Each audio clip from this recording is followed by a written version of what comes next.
અત્યારે રાજમાં બોલાવવાનું કારણ અરે પ્રધાનજી અત્યારે રાજની અંદર બોલાવવાનું કારણ એટલું જ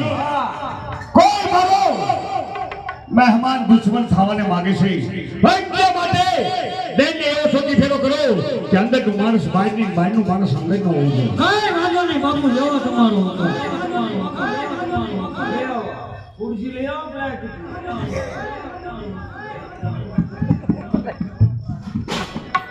લાવો સિંહાસન લાવો બાપુને સિંહાસન આપો સિંહાસન બાપુ વિયાવાય પ્લાસ્ટિકની ખુરશી પર લ્યો પેલું ધાન કરું છે પડી નહીં જતા હું તમને કહેતા હતા અરે પ્રધાનજી દેને એવો સોચી ફેરો કરો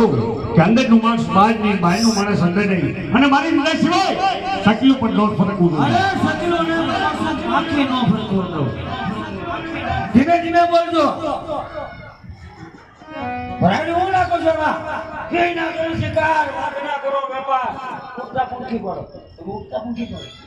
હે ઉઠતા પૂંખી પડો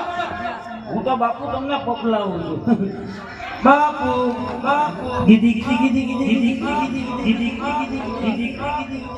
તમે રાતમાં આરામ કરો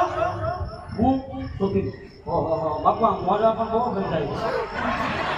આ ધોઈ નાખવા જોઈએ ને કાલ શનિવારથી બાપુ એમ નામ છે કાંઈ વાંધો નહીં તમારી રજા સિવાય અંદરનો માણસ બહાર નહીં બહારનો માણસ કોઈ અંદર નહીં જો તમારો હોતા હાલો 1 2 3 4